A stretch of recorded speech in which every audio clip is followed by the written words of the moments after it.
grogi ba dua pas gitu. Tidak.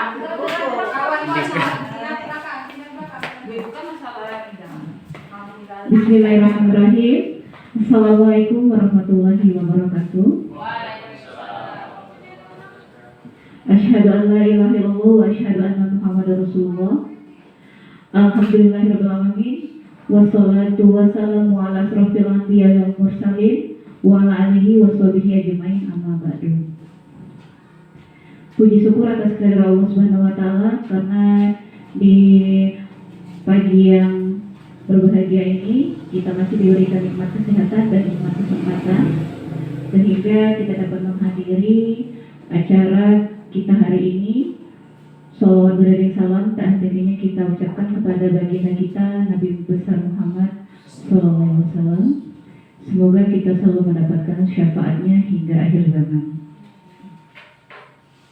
Yang terhormat Kepala SMP Negeri 3 Semedaratulu, yang kami hormati Bapak Arisna Aksman selaku pemateri pada hari ini, dan tak lupa rekan-rekan Dewan Guru beserta staf Tata Usaha SMP Negeri 3 Semedaratulu yang selalu kami banggakan.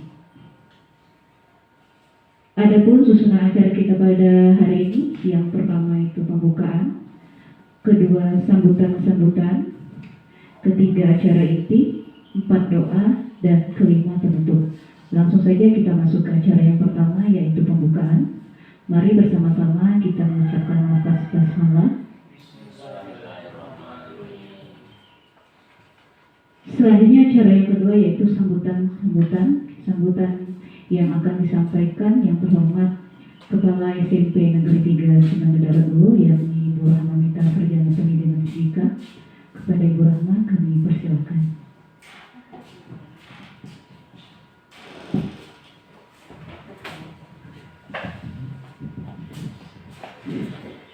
Assalamualaikum warahmatullahi wabarakatuh. Alhamdulillah, puji dan syukur kehadirat Allah Subhanahu wa taala karena pada kesempatan ini kita masih dapat berkumpul untuk mengikuti kegiatan penyampaian, katakanlah ini berupa praktik baik yang akan disampaikan oleh Pak Aris, masalah disiplin positif ya Pak Aris ya, budaya positif. Jadi Bapak Ibu, selama penyampaian yang akan disampaikan oleh Pak Aris, marilah kita sama-sama ikuti, kita ambil kebaikan dari apa yang disampaikan Pak Aris, dan apa yang disampaikannya juga semoga dapat bermanfaat bagi kita ke depan guna pembelajaran kita ke siswa, bagaimana cara meningkatkan belajar siswa, bagaimana meningkatkan prestasi siswa dari apa yang kita sampaikan kepada siswa, baik itu perbuatan, tingkah laku dalam proses belajar mengajar di dalam kelas atau di lingkungan sekolah. Demikian Bapak Ibu, semoga acara ini dapat kita ikuti dengan baik, dan mohon kiranya apa yang disampaikan Pak Aris dapat kita catat, kita pelajari, kemudian ada sesuatu yang perlu kalian tanyakan, silakan tanyakan. Semoga kegiatan ini berjalan dengan lancar, baik. Akhir kata, Ibu akhiri. Wassalamualaikum warahmatullahi wabarakatuh. Terima kasih kepada Ibu Rahma. Selanjutnya acara inti, yaitu penyampaian materi dari Bapak Arisna Aksman yang berjudul berbidang positif. Kepada Bapak Arisna Aksman kami persilakan. Terima kasih pada Bu acara. Ini Bu, ke depan Bu.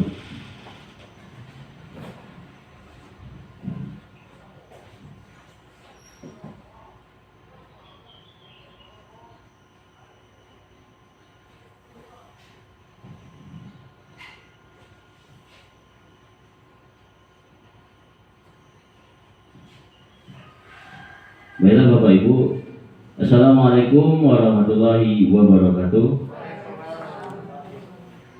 Baiklah, saya di sini akan coba menjelaskan atau memaparkan mengenai sosialisasi modul 1.4 sebagai tahapan dari program guru penggerak tentang budaya positif.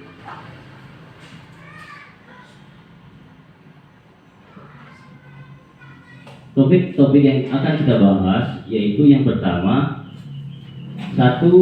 Disiplin positif dan nilai-nilai kebajikan universal.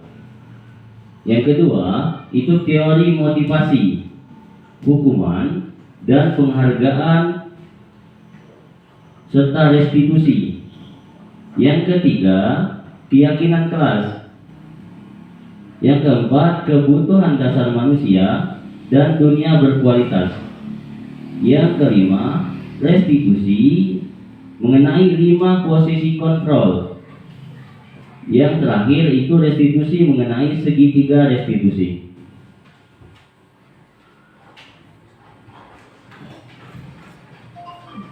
Pertanyaan pemantik, Bapak Ibu, setuju atau tidak setuju bahwasanya hukuman yang kita berikan kepada anak itu dapat mendisiplinkan anak? Yang kedua, setuju atau tidak setuju pemberian hukuman dengan hal positif seperti membaca atau membersihkan halaman sekolah dapat meningkatkan disiplin anak? Yang ketiga, memberi penghargaan dapat meningkatkan motivasi belajar anak. Jadi itu yang akan kita bahas. Nanti setelah materi ini kita bahas sama-sama, belajar bersama, ini akan kita jawab nanti. Nah, ini topik yang pertama, yaitu disiplin positif dan nilai-nilai kebajikan universal. Apa makna budaya positif? Dan apa contoh penerapan budaya positif yang telah kita terapkan di sekolah?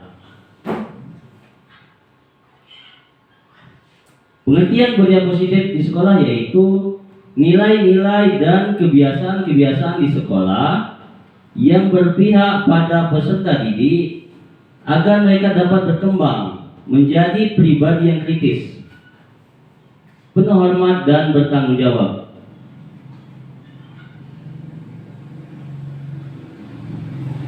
Nah, menurut filosofi pendidikan menurut Ki Hajar Dewantara, bahwa pendidikan itu bukan tabula rasa. Dan yang kedua, semua anak itu terlahir dengan bakatnya masing-masing atau unik. Yang ketiga, budi pekerti. Dan yang keempat, tugas guru itu bukan menuntut, tapi menuntun. Menuntun bakat dari siswa agar anak tumbuh dengan selamat dan bahagia. Yang kelima, guru itu diibaratkan seorang petani. Dan anak itu atau peserta didik itu diibaratkan sebagai biji jagung. Jadi tugas dari guru itu adalah menjaga atau menuntun bagaimana biji jagung itu bisa bertumbuh dan berkembang dengan baik. Tapi tidak bisa memaksakan biji jagung menjadi tanaman yang lain. Artinya kita hanya bisa menuntun bagaimana perkembangan biakan dari biji jagung tersebut.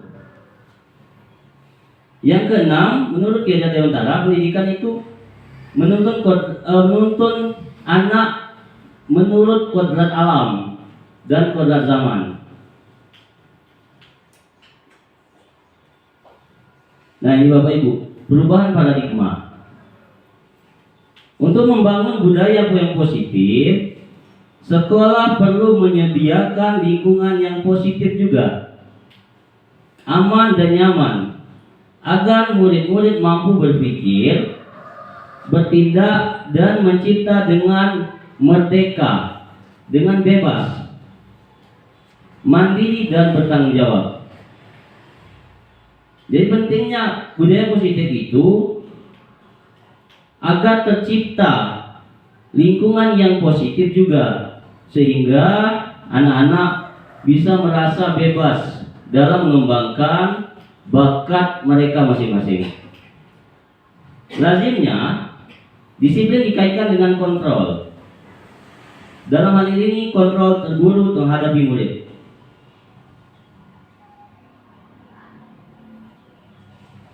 Nah, ini Bapak Ibu, perubahan paradigma. Ilusi kontrol. Ilusi guru bisa mengontrol murid. Ilusi bahwa kritik dan membuat orang merasa bersalah dapat menguatkan karakter. Ilusi bahwa semua penguatan positif, efektif, dan bermanfaat. Dan ilusi bahwa orang dewasa memiliki hak untuk memaksa. Artinya semua yang ada di sini bahwa mengkritik, membuat orang merasa bersalah, membuat penguasaan positif itu bisa efektif dan bermanfaat. Itu hanya ilusi. Ilusi seorang dewasa kepada anak.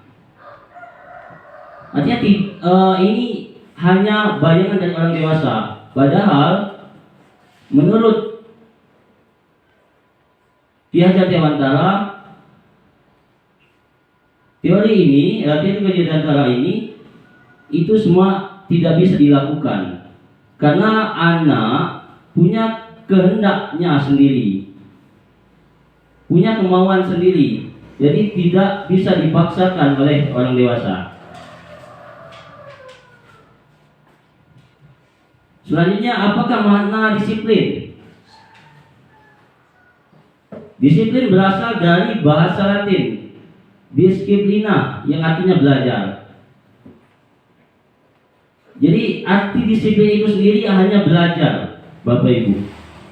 Namun dalam budaya kita, makna kata disiplin telah berubah menjadi sesuatu yang dilakukan seseorang pada orang lain untuk mendapatkan kepatuhan.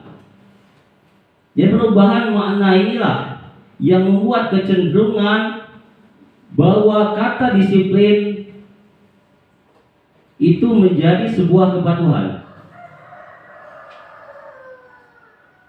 Padahal makna dari disiplin itu sendiri merupakan belajar, bukan kepatuhan.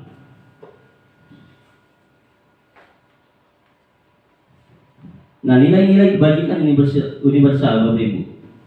Nilai-nilai kebajikan adalah sifat-sifat positif manusia yang merupakan tujuan mulia yang ingin dicapai setiap individu. Nilai-nilai tersebut bersifat universal dan lintas bahasa, suku, bangsa, agama maupun latar belakang. Menurut Dr. William Glasser pada teori kontrol tahun 1984, setiap perilaku atau perbuatan itu memiliki suatu tujuan.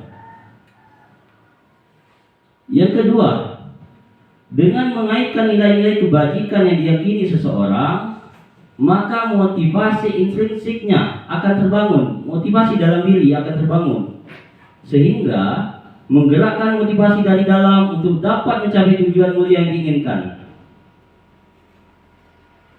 Ketiga, nilai-nilai kebajikan yang ingin dicapai oleh setiap anak Indonesia kita kenal dengan profil pelajar Pancasila.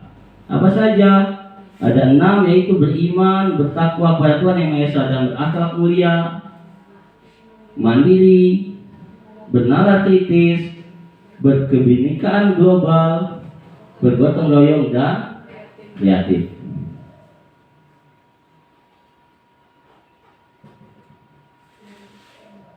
Nah, topik selanjutnya yaitu teori motivasi, hukuman dan penghargaan, restitusi.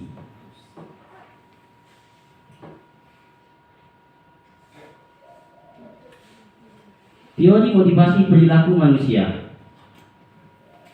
Pertanyaannya, untuk menghindari ketidaknyamanan atau hukuman, apa yang akan terjadi apabila saya tidak melakukannya? Itu merupakan motivasi eksternal. Karena kenapa? Karena menghindari hukuman, bukan dari dalam diri. seorang anak hanya takut akan hukuman. Yang kedua, untuk mendapatkan imbalan dari orang lain atau institusi. Dalam ini kita sebagai guru. Apa yang akan saya dapatkan apabila saya melakukannya? Ini termasuk motivasi eksternal juga Bapak Ibu. Bukan yang dia sadar akan dirinya sendiri, bukan dari dalam dirinya sendiri. Yang ketiga itu untuk menghargai diri sendiri.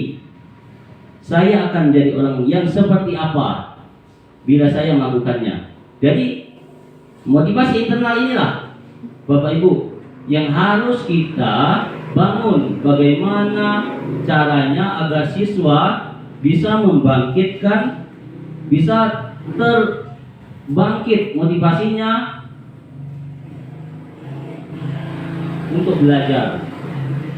Bukan hanya karena hukuman, bukan hanya karena imbalan dari seorang guru.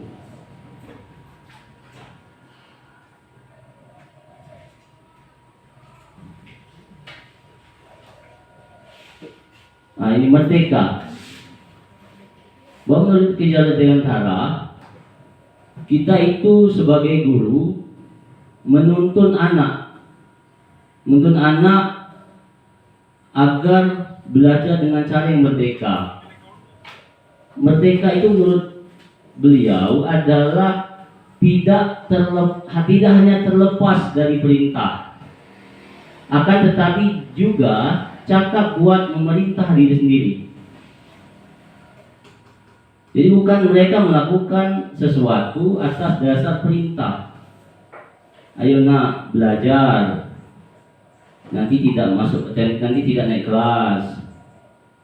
Bukan seperti itu, tapi bagaimana menumbuhkan motivasi bahwa jika saya belajar, maka saya akan menjadi orang yang berguna nantinya.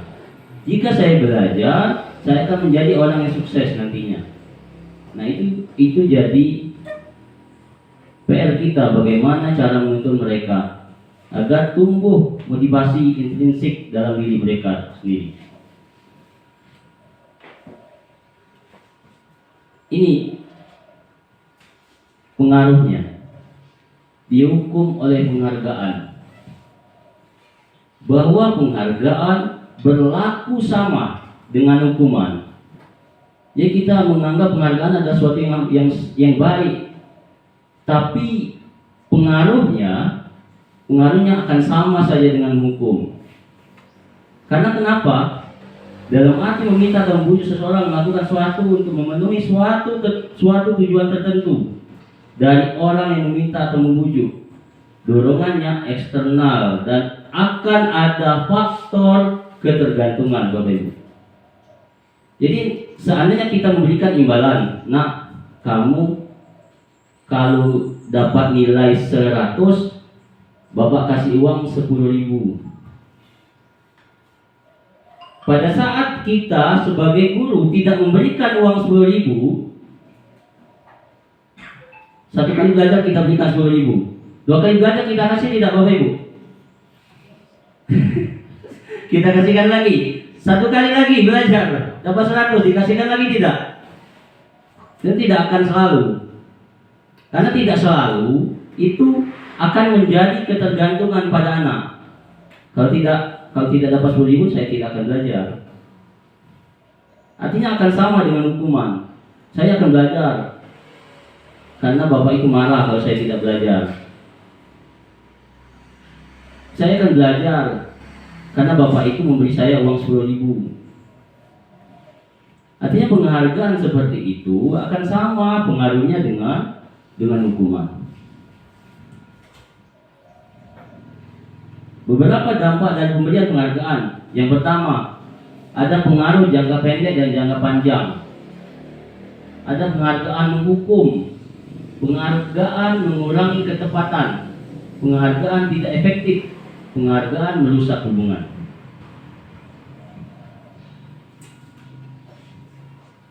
Nah, bentuk program kebajikan atau apresiasi ini yang agar tumbuh motivasi intrinsik dari siswa kita. Dalam memberikan apresiasi atau pengakuan, perlu diingat beberapa hal, terkhusus kita pada saat melakukan kegiatan pembelajaran. 1. Beri pengakuan secara khusus. Beri pengakuan secara pribadi,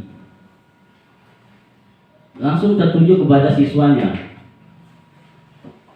Yang selanjutnya, beri pengakuan kepada semua murid. Jadi tidak ada yang terlewatkan, ke semua murid.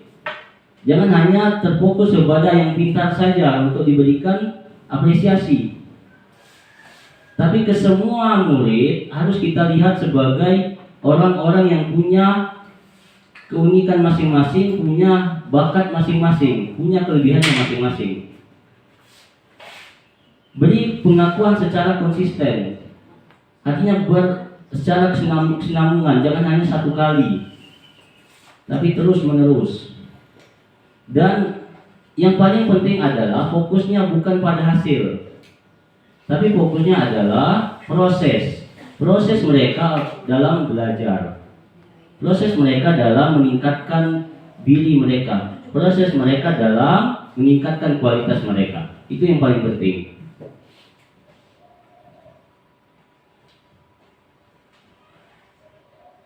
Contoh pengakuan atau apresiasi kebajikan. Nah, ini kalimatnya seperti ini. Kemarin saya perhatikan rasa empatimu besar sekali pada saat menolong murid baru di kelas kita. Jadi di sana mereka merasa dihargai atas perbuatan yang mereka lakukan, walaupun sifatnya kecil. Saya menghargai kepedulianmu pada saat kamu membantu teman-temanmu di tugas kelompok. Terima kasih untuk rasa tanggung jawabmu pada saat kamu memungut kertas-kertas yang berserakan di lantai. Jadi hal-hal kecil ini, apresiasi yang kecil ini akan membuat anak merasa dihargai. Dengan kalimat-kalimat kecil ini, ungkapan-ungkapan apresiasi kecil ini merasa mereka punya andil, punya kemampuan, merasa punya kemampuan, punya kelebihan. Jadi akan timbul motivasi intrinsik dalam diri mereka. Nah, ini ada perbedaan, Bapak Ibu. Saya tanya, ini ada pertanyaan. Kita saja jawab sama-sama. Ini merupakan hukuman atau konsekuensi? Yang pertama, mencatat 100 kali di dalam buku dengan kalimat saya tidak akan terlambat lagi. Itu diakibatkan karena terlambat ke sekolah. Kira-kira Bapak Ibu, ini hukuman atau konsekuensi? Hukuman atau konsekuensi? Oke, kita simpan jawabannya. Konsekuensi atau hukuman? Konsekuensi ya. Sepakat ya? Apa ada yang hukuman, Bapak Ibu? Boleh tunjuk tangan. Hukuman berapa orang? 4 orang. Oke. Konsekuensi sama dengan siswa. Mas ditanya siapa ya?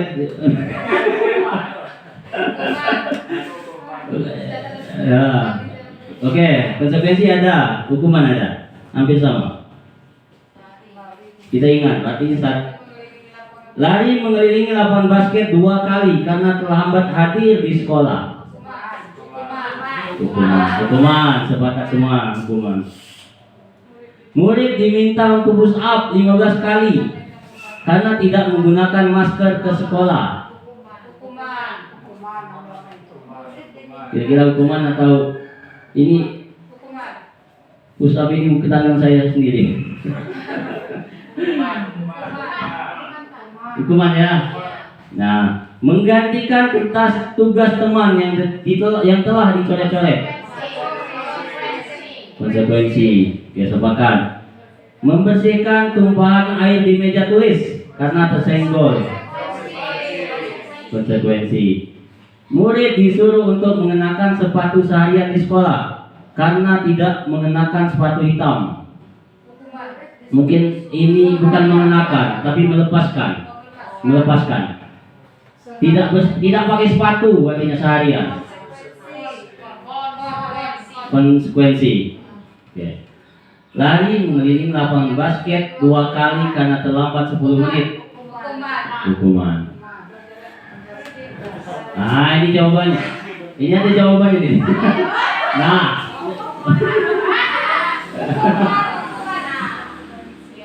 Nomor 1 itu benar, hukuman. Yang kedua itu hukuman. Yang ketiga hukuman. Keempat konsekuensi. Kelima konsekuensi.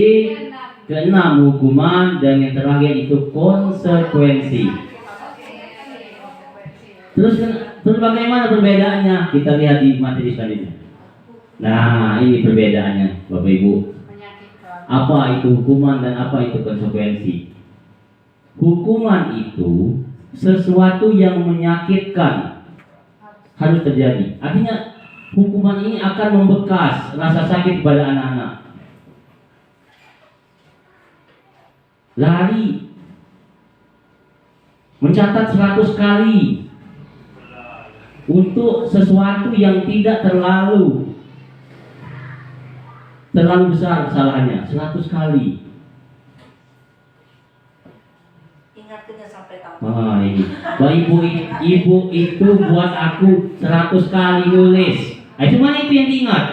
Padahal kita 3 tahun mengajar, tapi yang diingat cuma menulis 100 kali. Ini kata hukuman.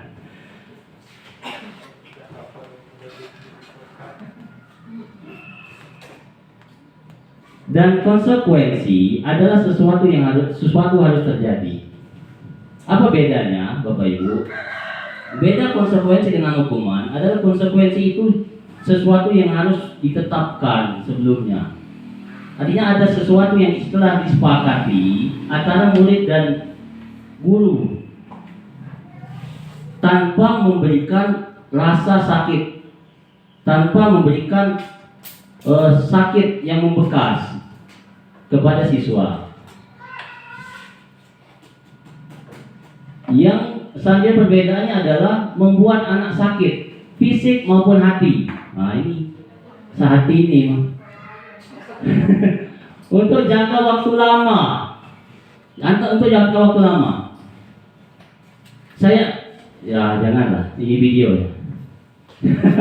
Sharing pengalaman pribadi masalah hukuman. Tapi ini sharing, tapi tidak akan sebutkan nama gurunya. Saya ada guru di SMP menghukum atas kesalahan yang terlalu kecil menurut saya. Dan itulah yang saya ingat sampai sekarang.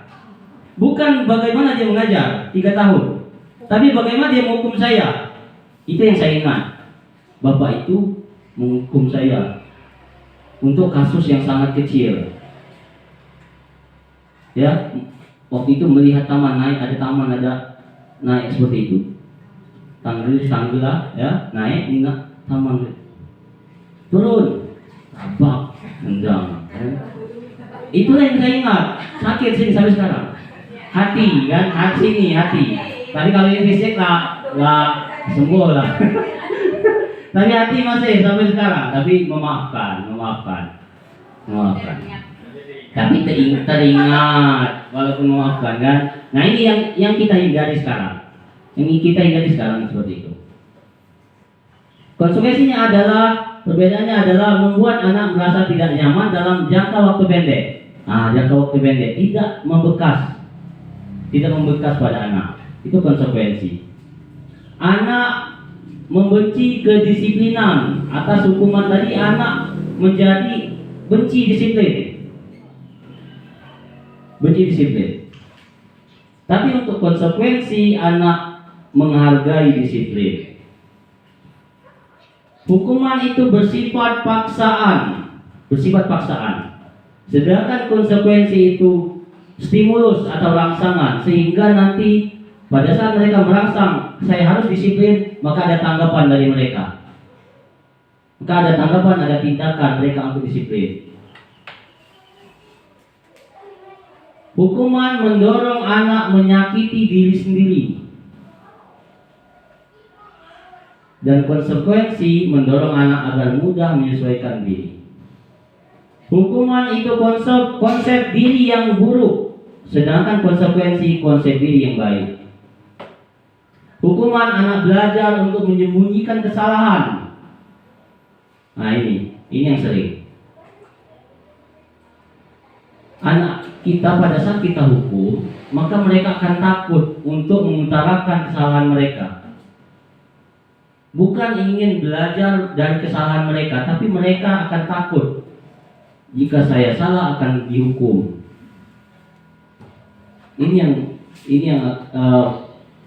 Inilah yang akibat buruk dari hukuman. Sedangkan konsekuensi anak belajar untuk mematuhi peraturan. Hukuman akan membuat rasa marah, rasa bersalah, dipermalukan, merasa tak dihargai. Sedangkan konsekuensi hanya kehilangan hak, dibuat tidak nyaman, diasingkan untuk sementara. Itu kuncinya, sementara, tidak jangka lama, tidak jangka panjang.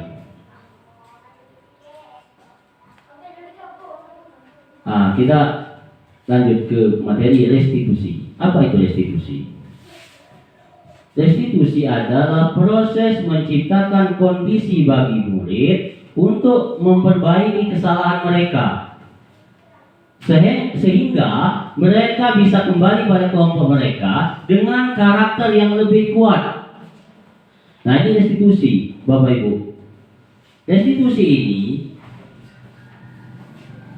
menciptakan kondisi bagi murid untuk memperbaiki kesalahan, sehingga dia kembali, bukan membuat merasa mereka dikucilkan. Pada saat kita melakukan hukuman, maka mereka akan merasa menjadi pelaku kesalahan. Padahal pembelajaran kita, pendidikan kita menuntut anak agar mereka memiliki karakter yang lebih kuat, bukan menjadi orang yang merasa bersalah. Pada saat rasa bersalah itu terus membesar, maka akan ada berontak dari dalam diri mereka.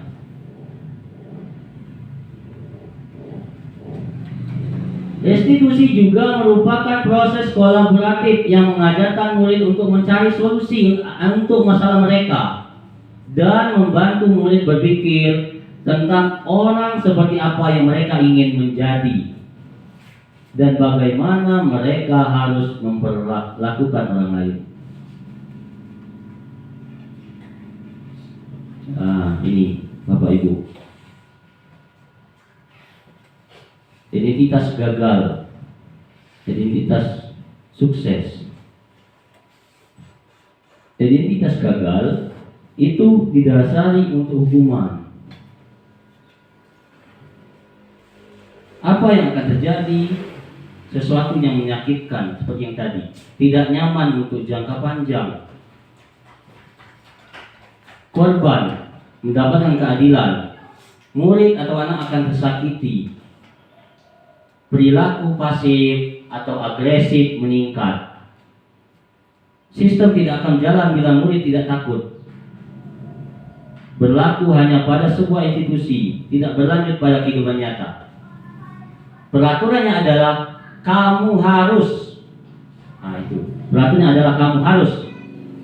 Tidak ada musyawarah, tidak ada diskusi dengan anak. Kamu harus melakukan itu. Artinya kita punya kontrol penuh atas anak. Murid atau anak membenci peraturan, itu akibat dari hukuman. Sedangkan identitas sukses itu didasari atas disiplin. Ada konsekuensi, ada restitusi.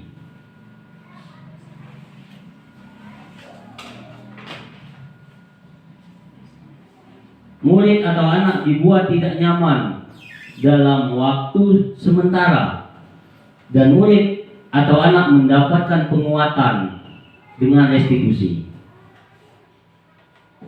Konsekuensi membantu penerapan mengikuti peraturan dalam masyarakat. Fokus pada pemecahan masalah dalam jangka waktu panjang. Jadi Bapak Ibu, fokus pendidikan kita untuk jangka panjang, bukan saat ini. Saat ini kita memaksakan anak harus seperti ini. Tapi pada saat jangka panjang, apakah itu akan berlaku lagi untuk mereka? Jika sesuatu dipaksakan. Padahal kita hanya menuntun bagaimana mereka bisa melakukan sesuatu yang baik itu dalam jangka waktu panjang untuk masa depan mereka, bukan hanya untuk saat ini.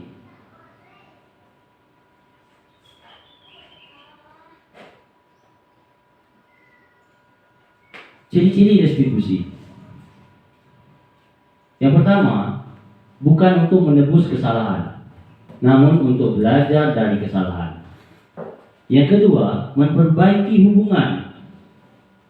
Yang ketiga, itu tawaran. Jadi bukan paksaan, bukan mengharuskan, tapi ada solusi yang harus dipilih atas kehendak mereka. Yang keempat, restitusi menuntun untuk melihat ke dalam diri. Yang kelima, restitusi mencari kebutuhan dasar yang mendasari tindakan. Nanti ada topik ini tentang kebutuhan dasar manusia, bahwa setiap manusia itu mempunyai kebutuhan dasar mengapa mereka melakukan sesuatu. Bisa itu perilaku baik, bisa itu perilaku buruk. Ada yang ingin mereka penuhi. Nah, itu termasuk kebutuhan dasar mereka. Nanti kita bahas di topik selanjutnya. Restitusi diri adalah cara yang paling baik. Restitusi fokus pada karakter, bukan tindakan. Restitusi fokus pada solusi. Dan restitusi mengembalikan murid yang berbuat salah pada kelompoknya. Nah, itu yang penting. Bagaimana siswa yang melakukan kesalahan tidak lagi merasa bersalah. Bukan tambah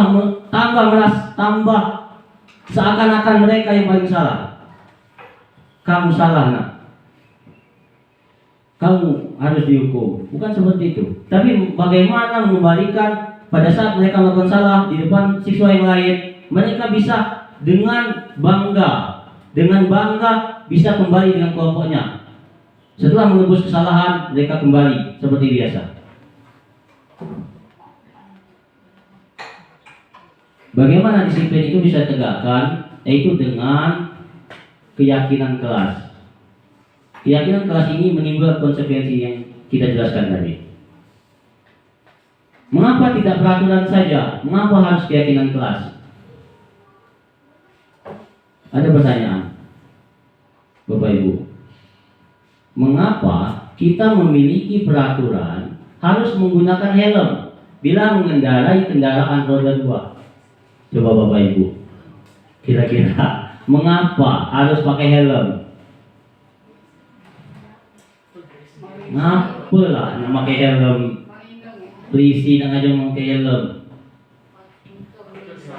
untuk diri sendiri, untuk keselamatan. Mengapa kita memiliki peraturan 3M? Menggunakan masker, mencuci tangan, dan menjaga jarak 1,5 meter pada saat COVID. Ngapalah? Untuk kesehatan, untuk diri sendiri. Mengapa kita memiliki peraturan harus datang tepat waktu pada saat mengikuti pelatihan? Kenapa? Untuk diri sendiri, peninggalan materi, BIMTEK-nya. Nah, itulah motivasi intrinsik.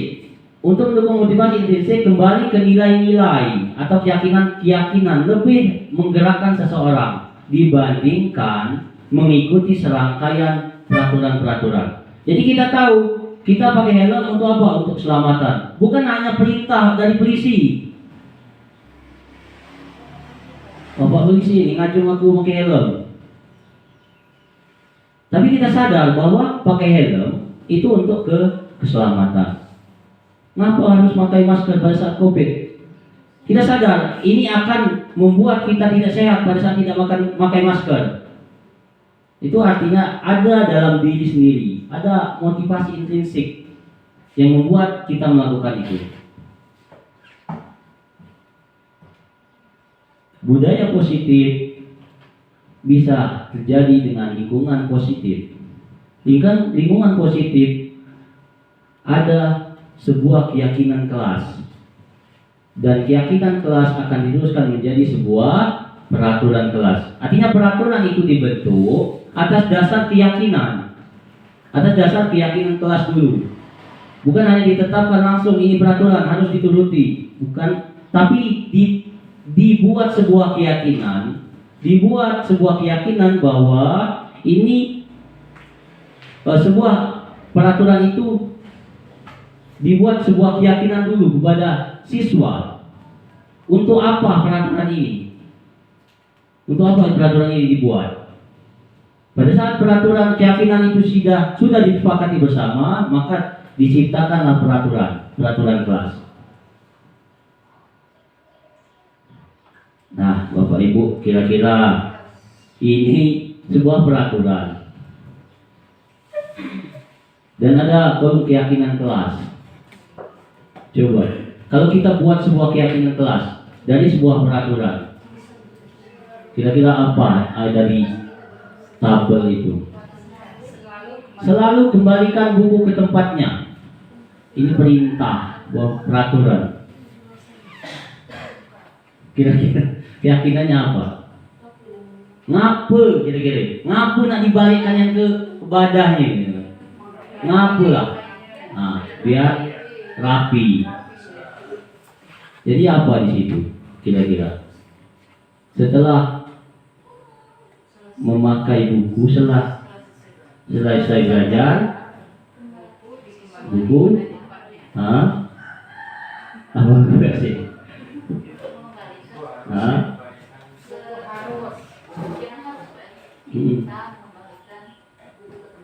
Nah, boleh. Jadi keyakinan kelas bahwa setelah membaca buku, siswa mengembalikan ke tempatnya. Itu keyakinan. Jadi kita jelaskan ngapa nak dibalikkan ke badannya. Tentu agar siswa yang lain bisa membaca, bisa memakai kembali, bisa tersusun rapi. Peraturan dilarang mengganggu orang lain. Dilarang mengganggu orang lain. Kira-kira keyakinan kelasnya apa? Ada tidak boleh mengganggu orang lain. Apa keyakinan kelasnya?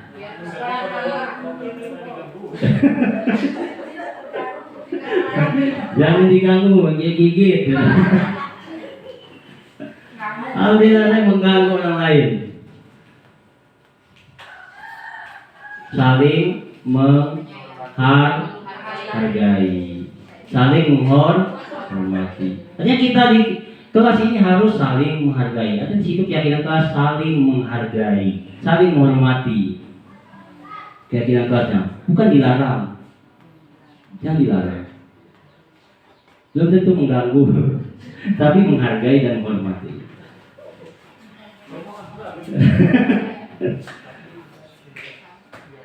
Kita yang ekstrem-ekstrem saja. Dilarang melakukan kekerasan. Nah, saling menyayangi. Kasih sayang. Nah, itu keyakinan kelasnya bahwa kita harus saling sayang. Nah, saling sayang. Ya. Kira-kira seperti itu. Itu punya keyakinan kelas. Bahwa bukan perintah yang kita berikan, tapi keyakinan. Bahwa ini salah, ini yang benar. Tapi keyakinan, bukan perintahnya. Ya. Sebelum lanjut Pak. Oke. Tapi ketika keyakinan kelas dilanggar atau tidak dikerjakan, ujung-ujungnya kan pasti ada hukuman atau konsekuensinya. Itu benar atau salah? Dan bagaimana cara menyelesaikan? Ya, terima kasih.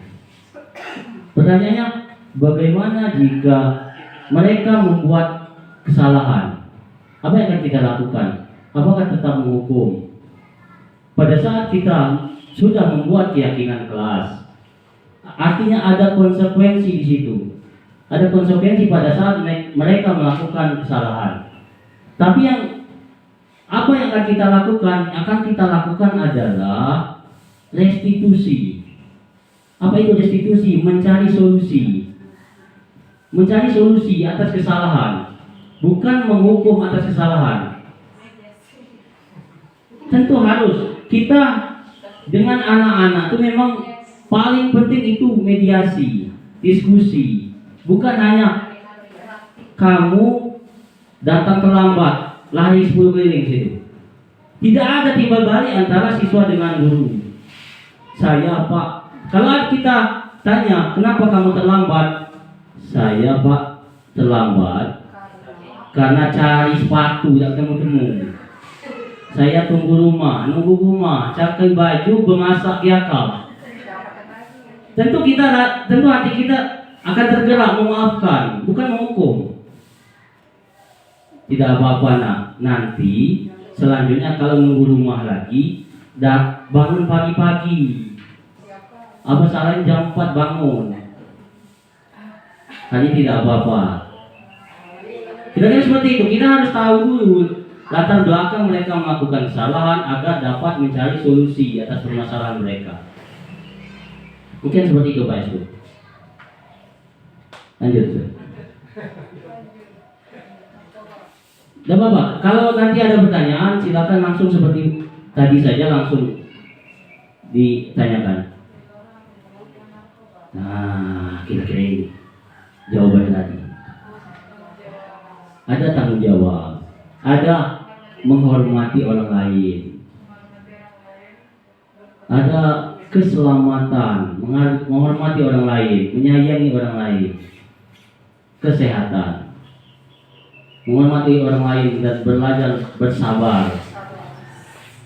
Ada kesehatan, keselamatan, dan keselamatan serta keamanan. Jadi di situ ada keyakinan kelas bahwa ini merupakan, jika saya melakukan salah konsekuensinya ini. Maka jika saya langgar artinya saya tidak punya tanggung jawab. Jika saya langgar artinya saya tidak menghormati orang lain. Artinya itulah motivasi intrinsik mereka. Bukan jika saya melakukan saya akan dihukum, bukan seperti itu. Tapi jika saya melakukan kesalahan ini tidak mengembalikan buku tempatnya, artinya saya tidak punya tanggung jawab.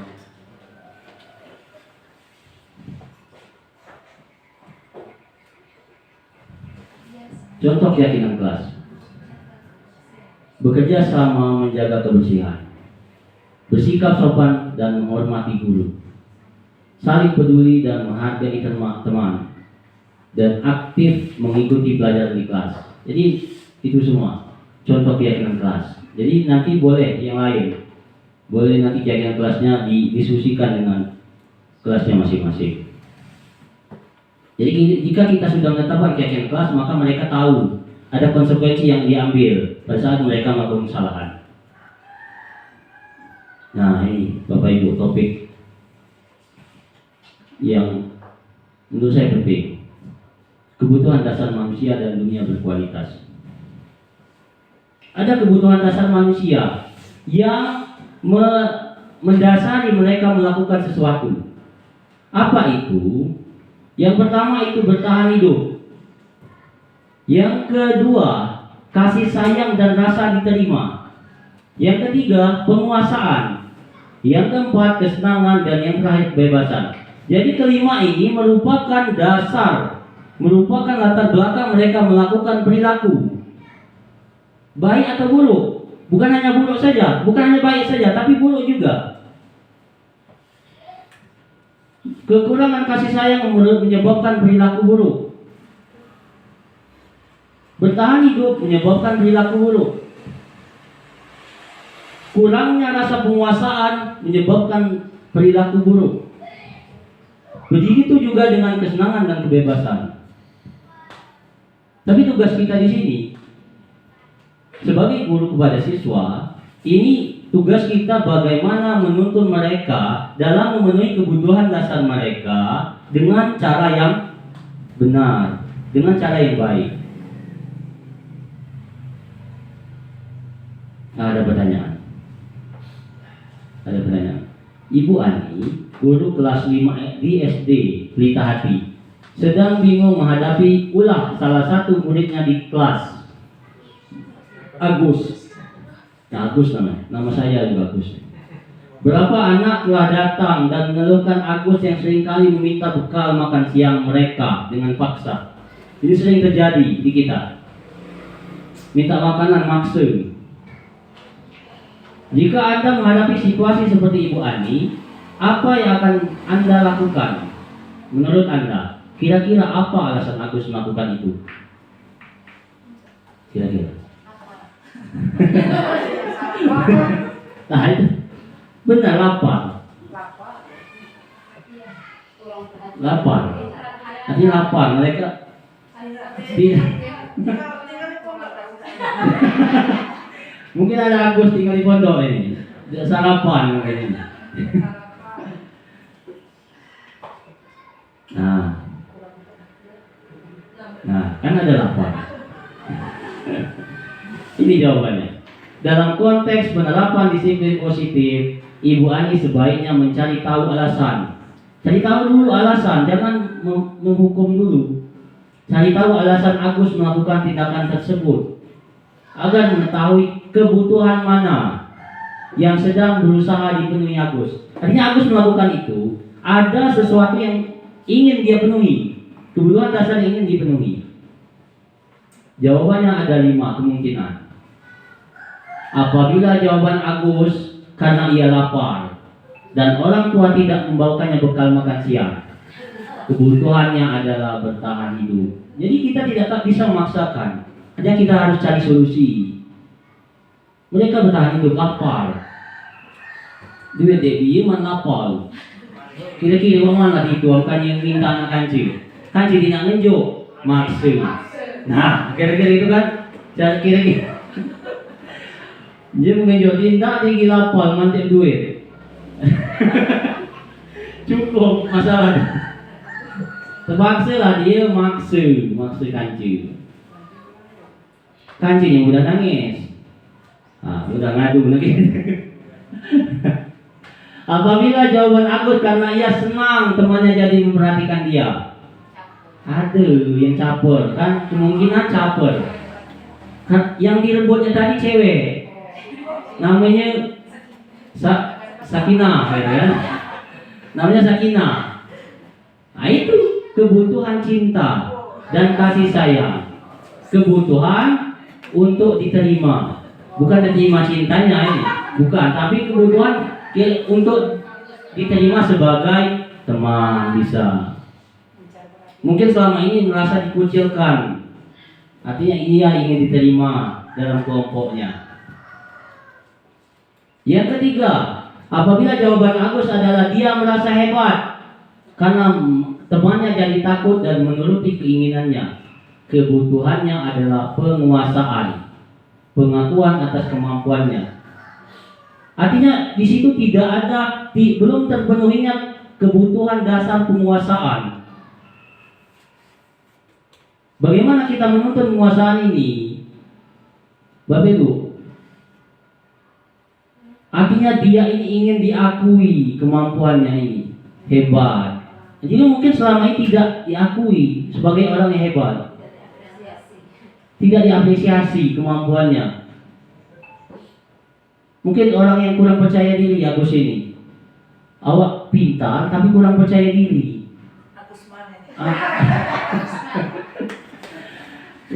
Jadi kurang percaya diri sehingga mengakibatkan padahal ia ingin tampil tapi kurang percaya diri. Maka peluapannya ia itu meluapkan dengan cara yang salah. Nah tugas kita menuntun itu. Yang keempat, apabila jawaban Agus karena dia merasa bosan dengan bekal yang dibawakan ibunya karena selalu membawakan bekal yang sama. Artinya kebutuhannya adalah kebebasan. Emak ini masak kati tugas saja. Lo bos. Itulah saja. Puas. maksa orang. Tapi pada saat dia mengutarakan dengan orang tuanya, "Ma, aku nak gula itu." Ibunya sibuk. Si ibu ini, ibunya sibuk, tidak sempat, cuma sempat masak telur rebus itulah. Terpaksa ini. Tidak hanya kebebasan. Tidak hanya kebebasan ini bisa dibawa dari rumah, bisa dibawa dari sekolah, bisa dibawa dari lingkungan. Ya. Apabila jawaban Agus adalah karena iseng saja dan dia menikmati ekspresi wajah temannya kesal karena diambil makanannya, kebutuhannya adalah kesenangan. Jadi bagaimana kesenangan itu bisa kita tuntun sebagai kesenangan yang positif? Itu tugas kita, Bapak Ibu. Artinya pada saat kita melihat kasus itu, kita melihat bahwa itu sesuatu yang sangat salah. Tapi pada saat kita melihat alasan dari Agus, maka kita akan melihat ini bahwa ada sesuatu yang harus kita cari solusinya. Kita mencari solusinya. Bukan menghukum, tapi mencari solusi atas permasalahan.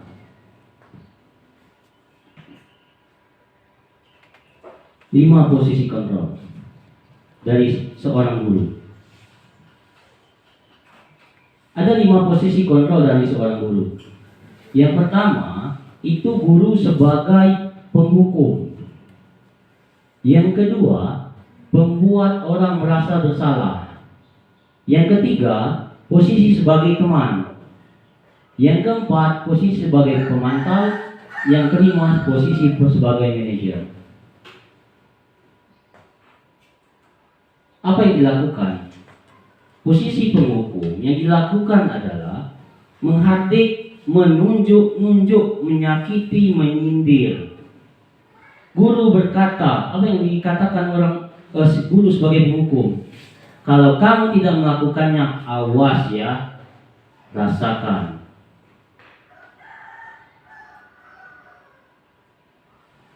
Hasilnya, apa hasilnya? Siswa memberontak, menyalahkan orang lain dan berbohong. Artinya kita pada saat menghukum akan ada konsekuensinya. Siswa karakter mereka akan berubah menjadi lebih buruk. Mereka menjadi berbohong.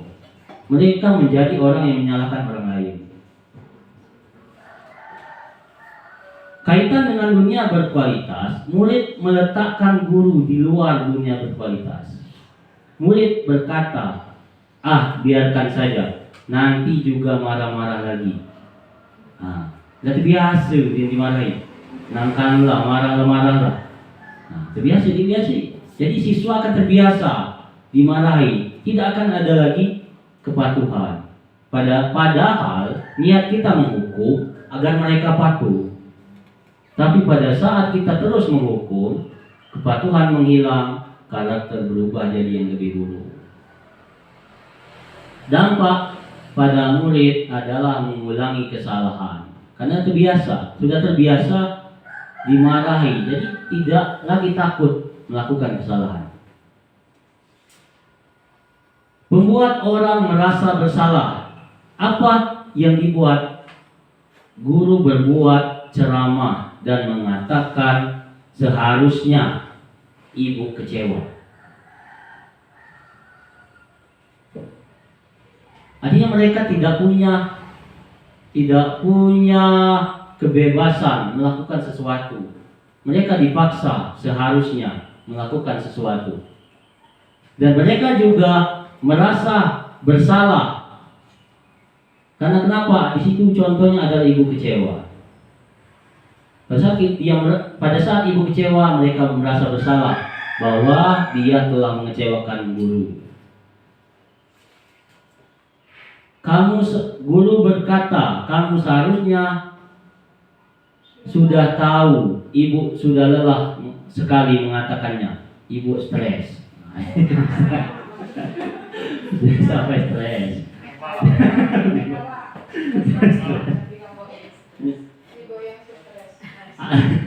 Apa hasilnya?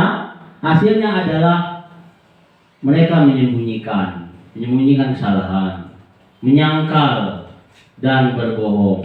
Artinya dia merasa, maka karakter mereka akan dididik menjadi orang yang sering berbohong, sering menyangkal, dan sering menyembunyikan kesalahan.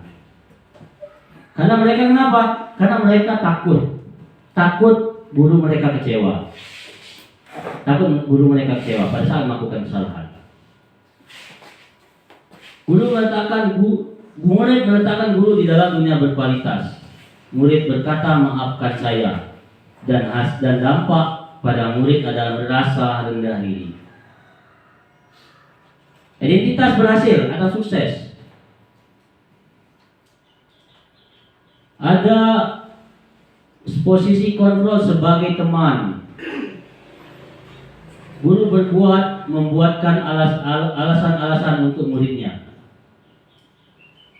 Apa yang katakan, ayolah lakukan demi ibu. Masa kamu tidak mau? Ingat, tidak ibu pernah bantu. Nah, ini sebagai teman. Apa hasilnya adalah ketergantungan kepada guru. Murid meletakkan guru sebagai orang yang sangat penting di dunia berkualitas. Saya pikir bapak ibu teman saya, ternyata begitu. Nah, pada saat guru meninggalkan mereka akan merasa kehilangan motivasi. Lemah, tidak mandiri, dan tergantung. Mereka pada saat terlalu tidak mandiri, mereka akan tergantung kepada seorang guru. Pada saat kita meninggalkan mereka, pada saat kita sudah tidak mengajari lagi mereka, dia sudah sini SMP, mereka di SMA nanti, maka mereka tidak mandiri. Pemantau, posisi pemantau menghitung dan mengukur. Apa peraturannya? Menyesuaikan diri bila diawasi. Hasilnya adalah menyesuaikan diri bila diawasi. Artinya hanya melakukan pada saat diawasi. Murid berkata, berapa banyak bintang yang saya harus peroleh, berapa halaman yang harus saya tulis. Menitik beratkan pada sanksi atau hadiah untuk dirinya. Nah, ini yang paling baik. Posisi kita sebagai guru adalah manajer,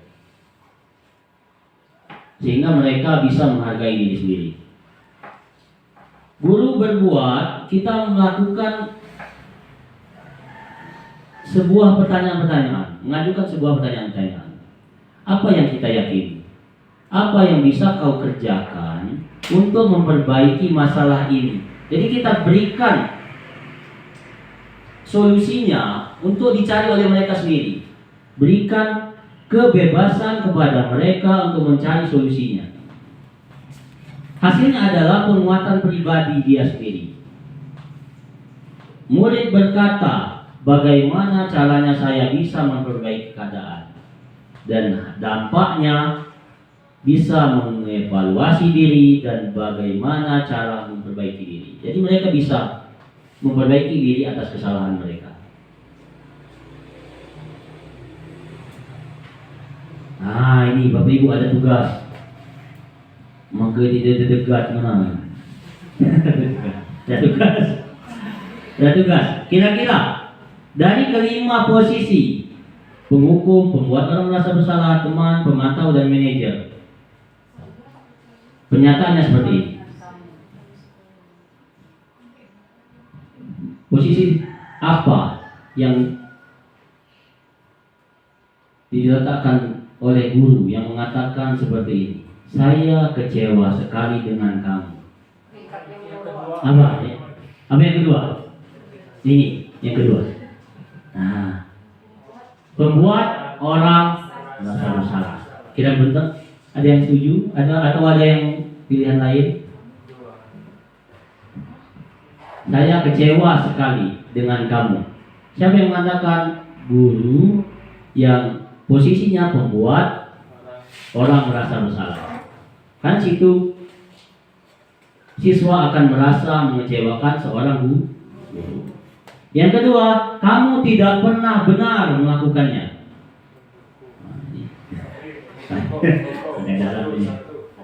Apa? Satu, penghukum. Kita kunci. Ayolah, lakukan demi ibu bapak.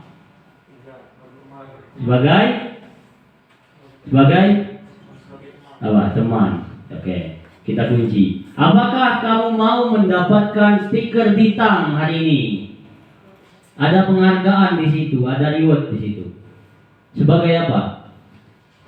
Sebagai nomor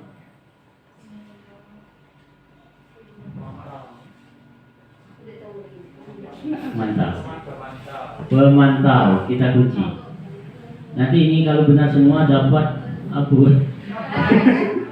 berbuat hadiah ini. Kalau dapat semua benar, kita ada sponsor di belakang kita. Sponsor ibu. Iya kan? Bukan dompet ibu.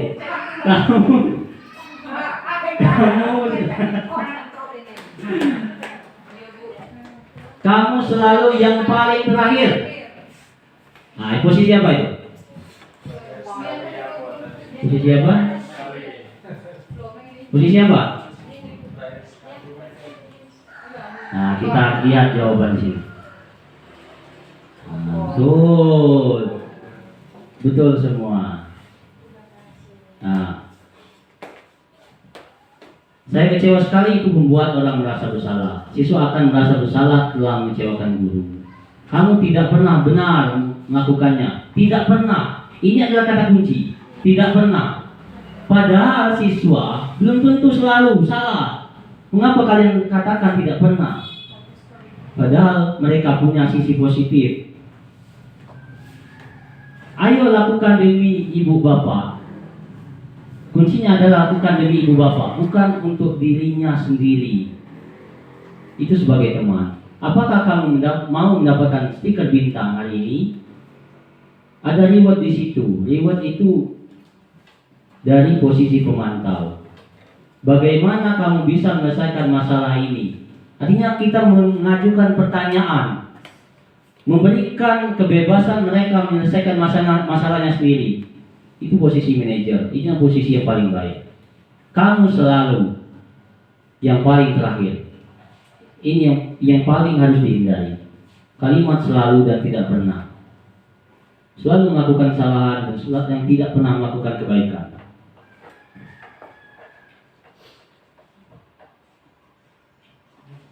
Segitiga restitusi. Nah, ini segitiga restitusi. Pada saat kita melakukan disiplin positif,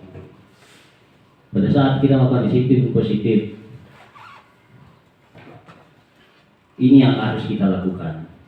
Yang pertama adalah menstabilkan identitas.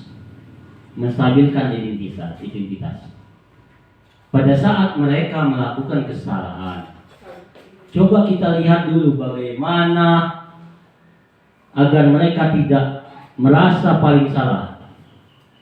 Bagaimana memberikan sesuatu kalimat yang membesarkan hati mereka pada saat melakukan kesalahan, sehingga mereka bisa kembali ke kelompoknya lagi tanpa merasa bersalah. Yang kedua, validasi kebutuhan. Ayo stabilkan identitas. Apa kalimatnya? Setiap orang pasti pernah melakukan kesalahan. Jadi kita bisa melihatnya bahwa kesalahan adalah hal yang biasa. Jadi siswa tidak akan merasa terpuruk atas kesalahan mereka. Kamu bukan satu-satunya yang pernah melakukan ini. Yang kedua adalah validasi kebutuhan. Apa kalimatnya? Kamu tentu punya alasan mengapa melakukan itu. Ada alasan. Tentu kita tanyakan dulu apa alasan. Artinya kita validasi kebutuhan apa yang kita lihat, kebutuhan dasar apa yang mereka ingin penuhi dari kelima kebutuhan tadi. Sehingga adakah cara yang lebih efektif untuk mendapatkan apa yang kamu butuhkan? Pada saat dia menyampaikan kebutuhan dasar mereka yang ingin mereka penuhi, maka kita cari bersama-sama solusinya dengan siswa, bagaimana kebutuhan itu bisa dipenuhi, bukan dengan cara yang salah. Bukan dengan cara yang salah. Yang ketiga, menanyakan keyakinan. Nilai-nilai apa yang telah kita sepakati? Artinya ada kesepakatan terlebih dahulu. Nilai-nilai apa yang harus diterapkan di kelas? Nilai-nilai apa yang harus diterapkan di sekolah? Kamu ingin menjadi orang yang seperti apa? Nah, itu. Ini akan menimbulkan motivasi intrinsik mereka. Bukan atas dasar penghargaan, bukan atas dasar hukuman.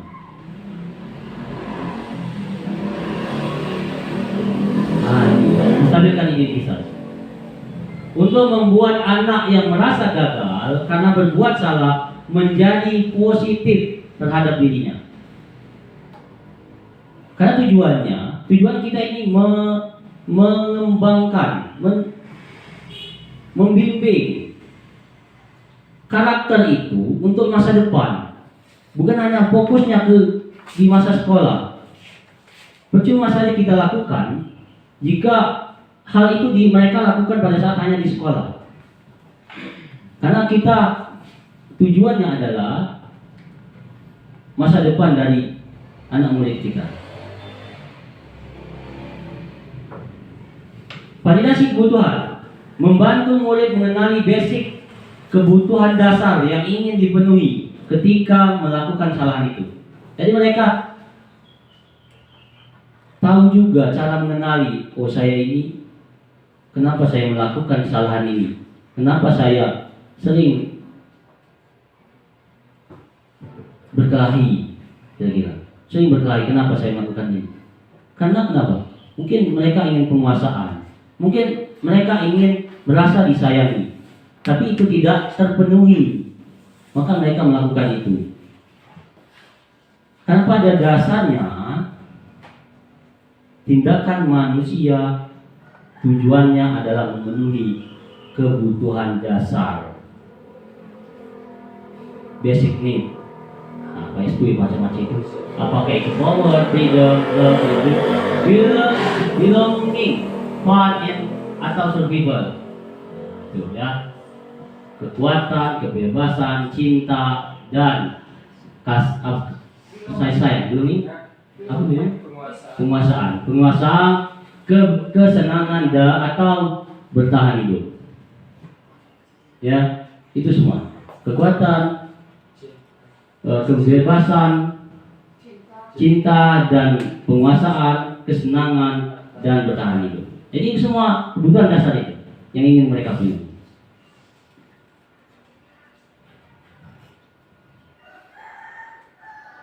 Nah ini contoh kalimat yang bisa kita lakukan untuk memvalidasi kebutuhan mereka. Contoh kalimatnya. Kamu bisa saja kan melakukan hal yang lebih buruk, tapi kamu tidak melakukannya. Kamu pasti punya alasan mengapa melakukannya. Apa yang penting bagi kamu? Kamu boleh tetap berusaha menjaga sikap itu, tapi tambahkan sikap yang lain yang baru. Maukah kamu belajar cara lain untuk mendapat yang kamu butuhkan tanpa harus memukul? Apakah kamu bisa melakukan dengan lebih baik besok? Menanyakan keyakinan. Anak melihat kesalahannya dihubungkan dengan norma sosial dan nilai-nilai yang mendasari manusia berinteraksi dengan orang lain. Itu tujuan menanyakan keyakinan. Guru berkata, apa yang akan dikatakan? Apa nilai yang kita percaya di kelas atau sekolah kita? Apa kita harus menghargai orang lain? Jika kita mengganggu, tandanya ada siswa yang sering mengganggu. Apa nilai yang kita percaya di kelas? Kita percaya bahwa penting menghargai orang lain. Nilai-nilai universal apa yang telah kita sepakati? Kelas yang ideal itu seperti apa? Kamu ingin jadi anak seperti apa? Apa yang kamu rasakan ketika kamu melakukan itu? Kamu menjadi orang yang seperti apa? Itu kira-kira. Mungkin ada kalimat-kalimatnya yang lain, tapi ini contoh bagaimana menanyakan keyakinan.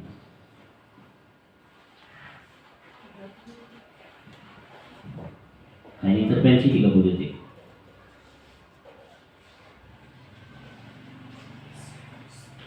Intervensi ini bisa membantu murid kembali ke tujuan semula dengan cukup singkat, dengan cara non-konfrontatif. Pertanyaan-pertanyaan yang diajukan biasanya dikemukakan oleh seorang pemantau dan manajer. Nah, ini pertanyaan.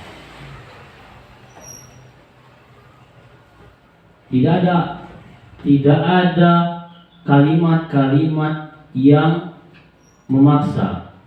Tidak ada kalimat-kalimat yang memberikan tekanan kepada siswa. Semua pertanyaan itu akan mendapatkan solusi dari mereka sendiri.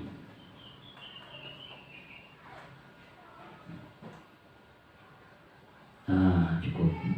Saya kira. Bapak Ibu, apakah ada pertanyaan?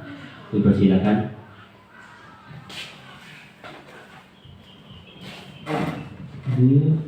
Assalamualaikum warahmatullahi wabarakatuh. Saya Estu Widodo, saya guru SMP 3 dan juga wali kelas di sekolah ini. Yang ingin saya tanyakan atau saya bahas bukan hanya untuk Pak Aris, tapi guru-guru yang lain juga boleh menambahkan jawaban. Yang ingin saya kemukakan, bagaimana cara melakukan restitusi yang baik jikalau kesalahan yang dilakukan peserta didik itu pun dianggap bukan kesalahan oleh mereka dan dilakukan secara berulang-ulang. Dan juga orangnya kan itu-itulah saja. Salah satu contohnya ketika terlambat gitu ya Pak Aris, orangnya itu-itulah, sudah dinasehatin berkali-kali tetap, terus validasi kebutuhan mereka pun tak jelas, ditanya ngapa telat, jawabannya aneh-aneh seperti itu kan, dan orangnya itu-itu terus. Dan juga seperti kasus merokok, mereka pun bahkan berani merokok di sekolahan tanpa menyadari kalau merokok itu salah kan.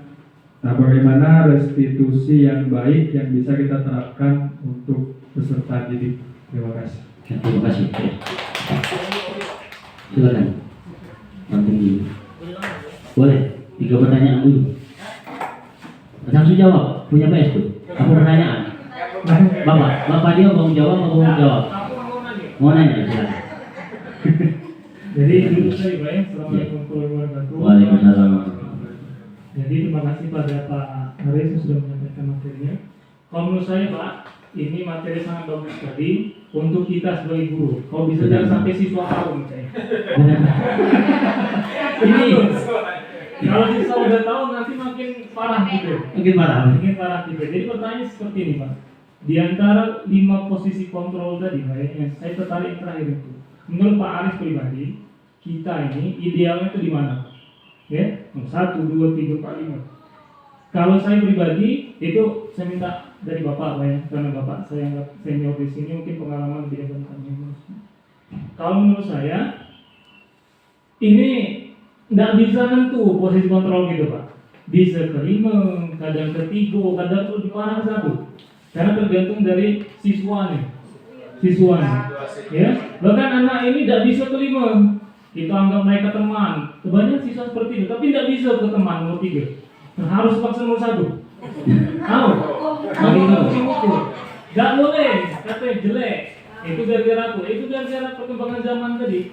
Gara-gara ada hamba, anak-anak lebih menuntut haknya dibanding kewajibannya.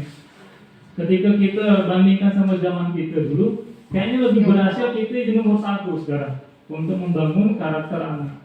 Nah, jadi bagaimana pendapat dari Bapak yang mungkin sudah mengikuti pelatihan yang lebih banyak dibandingkan. Terima kasih. Terima kasih. Satu pertanyaan lagi boleh? Apa cukup dulu? 2?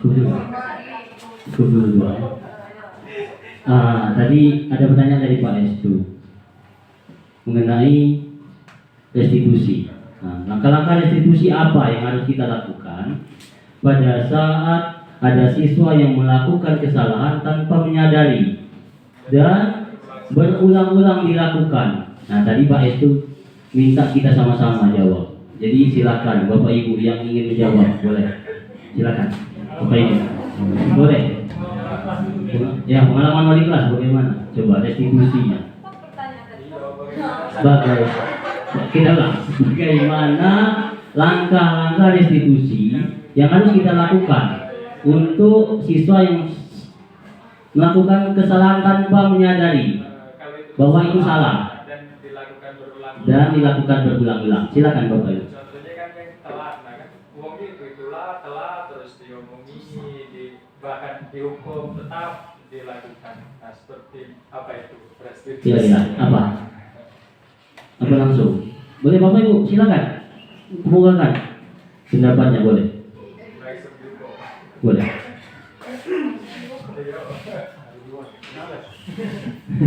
Apa langsung ke Ibu? Mungkin iya Kalau itu bukan siswa ke guru ini. Ini sesinya khusus untuk siswa, Bu.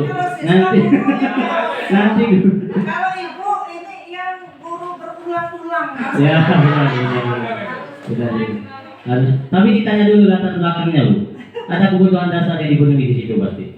Ya, kan tadi validasi kebutuhannya kadang mereka pun ditanya apa telat, kadang kata jawaban seperti itu kan, apa kadang apon. Mungkin saya jawab dulu. Mencoba jawab. Kita cari solusinya bersama-sama. Ada latar belakang, pasti ada latar belakang dari kesalahan itu. Saya melihat bahwa latar belakang kesalahan dari yang selalu terlambat itu akibat dari manajemen waktu mungkin dari institusi, mungkin dari pondok. Artinya bukan kesalahan mereka, atau mungkin manajemen waktu dari mereka sendiri. Mungkin manajemen waktu mereka dari diri sendiri. Kita lihat dulu, apakah ini ada kesalahan itu ada sangkut paut dengan santren, dengan pondok santren, atau hanya mereka sendiri? Maka kita cari solusinya di situ. Karena posisi pondok ini banyak siswa, banyak santri. Apakah terkejar? Apakah kita bisa mengejar waktu? Apalagi yang masalah mandi, Ibu, mohon izin menyinggung sedikit. Mandi itu bergantian di pondok itu. Tidak mungkin sekali 100 siswa itu akan mandi setiap hari. Saya yakinkan itu. Karena kenapa? Karena posisi pondok itu tempat mandinya tidak banyak. Dan kegiatan pondok itu ada kegiatan waktu subuh. Itu bisa sampai pukul berapa ya? Pukul 6. Belum sarapan. Sarapan juga ngantri itu. Nah, Ibu Nuryati yang tahu harusnya jawab. Bu Nuryati lah jawab tadi. Bu, ini masalah pondok, Bu. Ini. Nah, aku masalah seperti ini. Kenapa ini kita harus tahu betul? Karena banyak siswa baru, Bapak Ibu. Siswa kelas 7 tidak mungkin membangkang. Tapi terlambat. Saya lihat di situ banyak ada yang kelas 7 yang terlambat. Dan saya tahu betul watak dan sifatnya. Seperti Pika itu. Pika itu orangnya sangat menurut. Tapi pada saat jam sekolah pernah terlambat. Pas saya tanya, Pika kenapa terlambat? Nunggu sarapan. Kalau nak cepat katanya dia sarapan lagi. Itu masalah itu. Itu kebutuhan mereka. Bukan dari diri sendiri. Nah, cari solusinya mungkin bukan saya yang cari solusi. Institusi, apakah pondok pesantren ataukah sekolah yang berkoordinasi, berkolaborasi dengan pesantren. Jadi untuk solusinya kita cari bersama-sama. Memang sebenarnya itu apalah itu cerita di sini. Ini kan sekalian resmi gitu. Iya, Bu, saya. Jadi itu tuh dari awal mungkin karena ini kalau terus menurut saya inilah keadaan sekolah nih sampai kapanpun dia tetap jadi. Jadi menurut Ibu langkah yang baik itu apa tadi, restitusi ya, untuk memperbaiki kondisi siswa sebenarnya. Makanya langkah terbaik itu adalah kerjasama antara sekolah dan pondok. Jadi kita dengan pondok itu kolaborasi, istilahnya pondok dengan ibu, dengan sekolah, pihak sekolah itu mengadakan rapat atau pertemuan, keluhan dari sekolah seperti ini, permintaan pondok itu seperti apa. Jadi bisa ketemu dia. Nah selama ini kita kalaupun ada hubungan ke pondok itu biasanya utusan karena ibu di sini kalau maafnya kalau di kota kalau diwakili dengan wakil itulah ibaratnya kuat jadi wakil. Kalau di sini kayaknya tidak, karena apa, setelah ditelusuri ya wakil tadi orang sini masih ada keluarga di sini, jadi akhirnya keputusan yang harusnya tegas jadi tidak tegas karena masih mengingat itu anak masih keluarga ini. Nah sekarang salah satu jalan mungkin untuk ke depannya, kalaupun memang ibu masih tetap di sini nantinya ke depan atau nanti ada kepala sekolah yang baru, itu bagusnya adalah ketemu, kita rembuk demi kemajuan siswa sini. Karena sekolah ini tidak sebatas setahun 2 tahun, mungkin lama nanti. Begitu pula pondok. Jadi kalau ada kerjasama mungkin salah satu caranya di sekolah ini kita kasih jadwal bahwa sekolah ini masuk di 7:30. Artinya pondok itu kan ibu yakin subuh dia harus melakukan sholat subuh. Kemudian habis sholat subuh tuh tadi mungkin ada semacam ngaji. Nah mungkin tetap kalau kita kerjasama yang dilakukan pondok itu tetap dilakukan, tapi mungkin waktunya agak diperpendek. Kalau dia ngaji mungkin ajiannya tadi 3 juz atau mungkin cukuplah setengah gitu. Karena mengingat dia harus sekolah juga di sini. Jadi artinya pondok mengetahui permintaan kita juga memaklumi. Seandainya siswa terlambat itu 1-2 kali ya kita maklumi. Tapi kalau setiap hari siswa itu terlambat memang agak kacau. Karena kita punya aturan juga. Karena kita ini di bawah naungan pemerintah.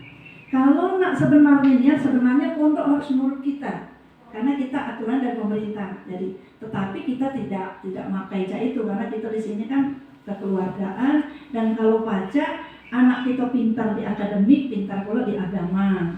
Jadi mungkin kedepannya nanti kita ibu ngajak wakil berapa orang dari pondok juga kita adakan semacam pertemuan untuk membahas kemajuan anak-anak. Itu saja Pak Restu mungkin jalan salah satunya. Karena benar kata Pak Aris, tidak pacak nyalakan siswa.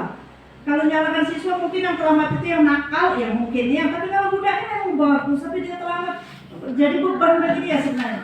Di satu sisi dia berarti kena mak baknya kan harus masuk pondok, harus banyak ngaji, harus main. Satu sisi dia usia semacam itu, ya jalankan mereka. Kita baik kalau malam tidur ngantuk, kalau makan terlambat sakit, apalagi siswa.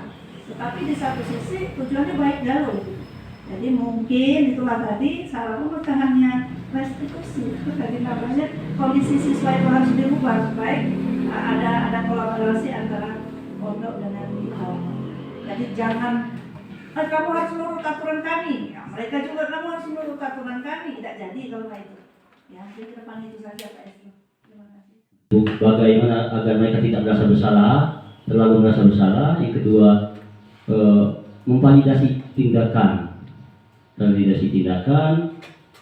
dan terakhir itu menanyakan keyakinan itu. Yang kedua, pertanyaan dari Pak Dio. Tanya Pak Dio tadi, posisi apa yang tepat kira-kira kita sebagai guru? Apakah sebagai penghukum?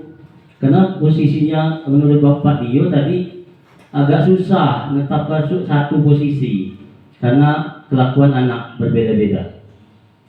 Silakan Bapak Ibu yang ingin menjawab tanya Pak Dio.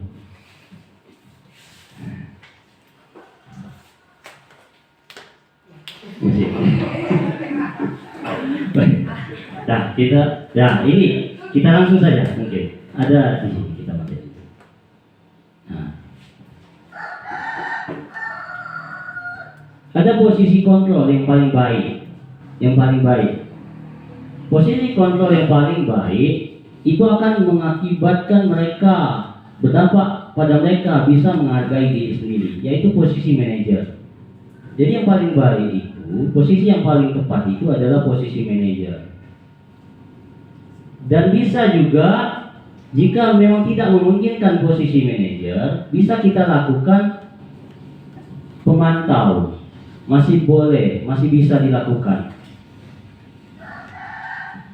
Atau juga bisa posisi sebagai teman. Ada 3 posisi yang bisa kita lakukan, kita pilih. Tapi yang paling baik itu manajer. Bagaimana kita lakukan itu agar kita bisa memposisikan diri sebagai manajer. Tapi pertanyaannya, bagaimana dengan sifat, watak, dan tingkah laku yang berbeda dari seorang siswa? Itulah Pak Dio. Itulah beban kita sebagai guru, tanggung jawab kita sebagai guru. Kita tidak bisa memaksakan.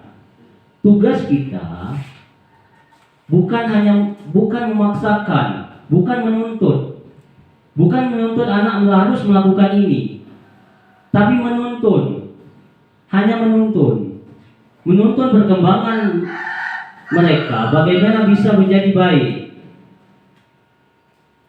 Jangan gara-gara kita memposisikan diri sebagai penghukum, malah karakter mereka menjadi lebih buruk. Kita menghukum suatu kesalahan siswa, itu bukan hanya kesalahan itu yang akan diulangi. Kesalahan itu diulangi, tetapi karakter juga akan lebih buruk. Ada 2 dampak. Kesalahan diulangi dan karakternya berubah menjadi lebih buruk lagi. Sifat berbohong, sifat menyalahkan orang lain, dan sifat memberontak. Dan itu akan terdidik. Dan itu akan berkembang seiring waktu. Saat itu terus dilakukan, itu akan berkembang seiring waktu. Maka posisi kita, bagaimana jika itu berulang-ulang mereka lakukan, kita coba cari cara sebagai posisi sebagai teman. Tidak bisa, mungkin tidak bisa Pak, masih saja pasrahkan kepada pasrahkan. Cuma tidak ada yang bisa dilakukan. Tapi jangan, ini teorinya seperti itu Bapak Ibu. Saya bukan paling benar, bukan. Saya baru belajar ini. Tapi kita coba belajar bersama. Bukan saya lebih senior Pak Dio, bukan. Bukan saya juga sudah mendalami ini terlalu jauh, belum. Saya juga belum maksimal mengaplikasikan, belum. Tapi saya belajar. Coba kita belajar bersama bagaimana posisi kita, jangan sebagai penghukum. Karena tugas kita menurut Kiai Dewantara tadi adalah menuntun. Tugas kita adalah menjaga, bagaikan menjaga benih jagung. Benih jagung itu tidak bisa dipaksakan. Kalau kamu berkebun kan baca kan, dipaksa pupuk banyak kiamat mati, overdosis. Pupuk kebanyakan mati. Tidak bisa dipaksa. Benih jagung juga tidak bisa dipaksa menjadi kopi. Tidak bisa. Artinya mereka punya bakat dari lahir, kodrat alam dan kodrat lahir. Kodrat itu, kedua kodrat itu yang ini.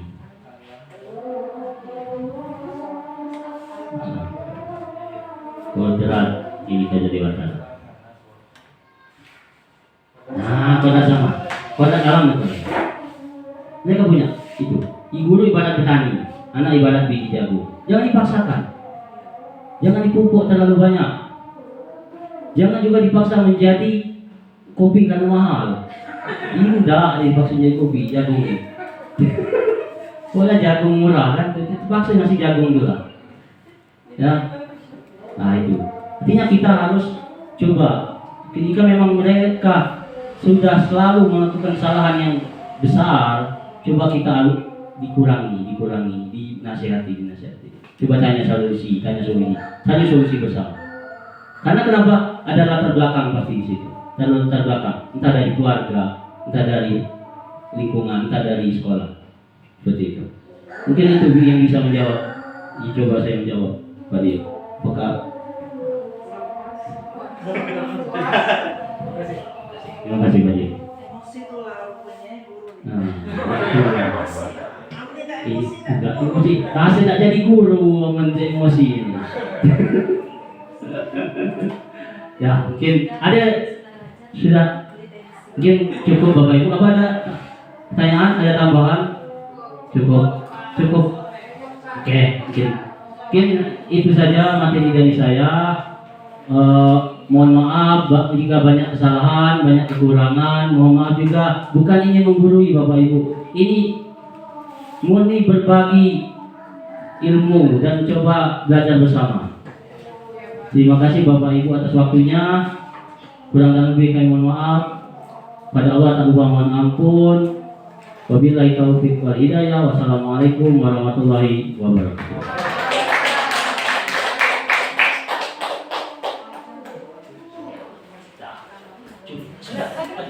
Stop.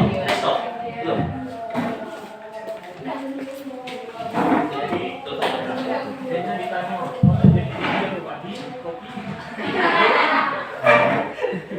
Terima kasih kepada Bapak Arisna Agusman yang sudah berbagi ilmunya, dan mungkin bagi kita semua guru dapat mengubah pola mendidik yang biasanya menggunakan hukuman. Kita berusaha mencoba menjadi sebuah, bukan lagi hukuman ya, tapi restitusi. Sekali lagi saya mengucapkan terima kasih kepada Pak Arisna. Hadirin yang berbahagia, kita masuk ke acara yang terakhir, yaitu penutup. Mari kita bersama-sama tutup acara ini dengan mengucapkan hamdalah.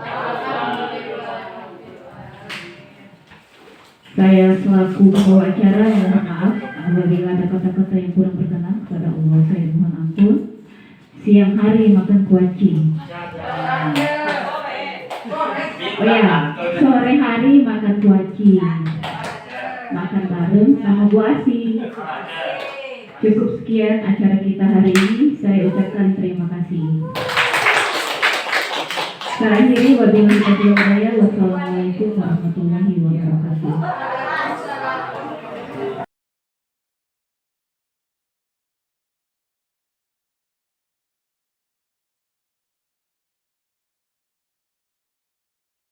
Waalaikumsalam. Silakan duduk Apika. Apika, apakah Apika tahu mengapa Apika dipanggil sini? Baiklah, kalau tidak tahu, Bapak lihat tadi Apika tidak mengerjakan PR ya? Iya benar. Sudah, tidak apa-apa. Melakukan kesalahan itu suatu yang biasa, tinggal bagaimana Apika bisa memperbaikinya. Dan Bapak juga tahu bahwa ada alasan di balik kesalahan tersebut. Kalau boleh tahu, mengapa, alasan apa sehingga Apika bisa tidak mengerjakan PR? Afika tidak ingat Pak bahwa hari ini ada PR. Oh, tidak ingat ya Apika. Baiklah, menurut Apika, keyakinan kelas apa yang tidak Apika penuhi pada saat tidak mengerjakan PR? Menghargai proses belajar. Nah, betul sekali. Sekarang Apika sudah tahu keyakinan kelas kita yang tidak Apika penuhi.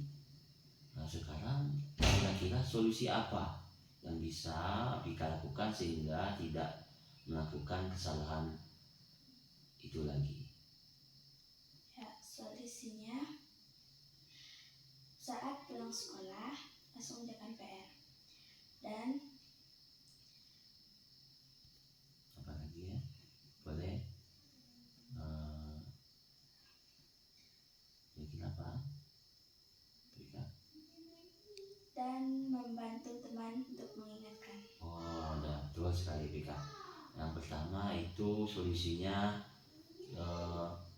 mengerjakan PR sepulang sekolah. Betul sekali Apika, bahwa itu jika dikerjakan langsung maka kita tidak akan kelupaan mengerjakan PR. Bisa juga dengan tadi diingatkan oleh teman ya Apika. Nah, betul sekali, solusinya sangat bagus Apika. Sekarang lakukan solusi tersebut agar tidak mengulangi kesalahan itu lagi. Nah, baiklah, sekarang Apika silakan kembali ke kelas. Terima kasih Pak. Silakan. kita akan buat terlebih dahulu yang namanya apa? Kesepakatan kelas, ya. Apa itu kesepakatan kelas? Kesepakatan kelas itu adalah tata tertib kelas yang ditetapkan oleh kita bersama, ya. Artinya ada saran dari kalian untuk bisa kita taati bersama, ya. Boleh? Ada usulan? Siapa yang mengusulkan peraturan apa saja, kesepakatan apa saja yang harus kita masukkan sebelum belajar? Boleh tunjuk tangan. Coba. Boleh. Apa nak? Apa? Tidak terlambat masuk kelas. Ya, bagus. Tidak terlambat masuk kelas.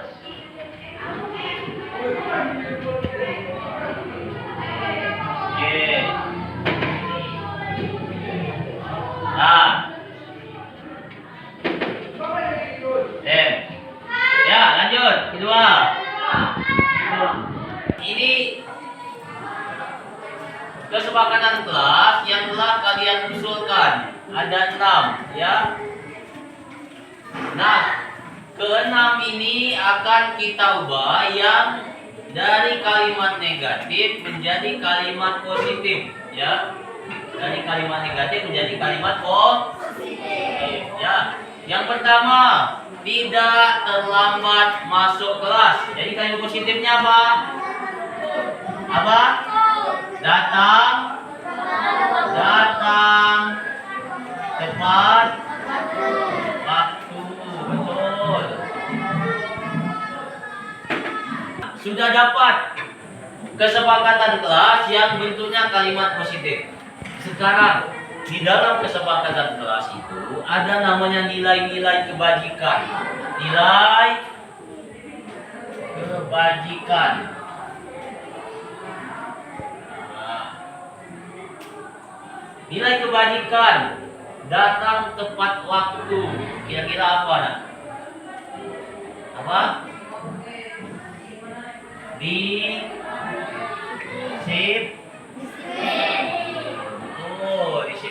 ya. Sudah dapat nilai kebajikan dari kesepakatan kelas yang sudah kita musyawarahkan bersama, yang sudah kalian usulkan. Nah, nilai-nilai ini, kesepakatan ini kita taati bersama, ya. Bisa?